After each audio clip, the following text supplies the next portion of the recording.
ان کے لیے ہر خیر کا فیصلہ فرما دے.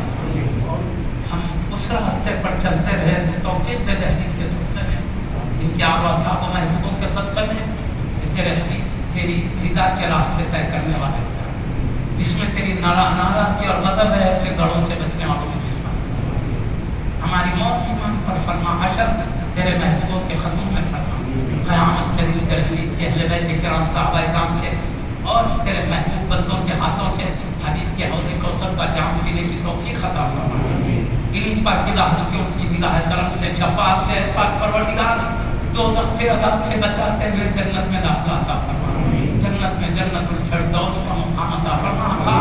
ہم اپنے خوبیوں کی وجہ سے جنت الفردوس میں مانگتے ہیں. تیرے حبیب نے فرمایا ہے جنت الفردوس مانگو، جنت مانگو، جنت میں بھی فردوس کی جگہ مانگو. تیرے حبیب کا حکم ہے اس لیے مانگ رہے آقا. ہم اپنی لیاقت کی وجہ سے نہیں، تیرے حبیب کے حکم کے مطابق مانگ رہے آقا. تیرے حبیب کے صدقے میں ہمیں وہ عطا فرما دے. حبیب نے وہ مانگنے کے لیے ہمیں حکم دیا اور ہمیشہ دنیا اور آخرت کی بھلائی کا فیصلہ فرما دے. وآخر دعوانا الحمدللہ.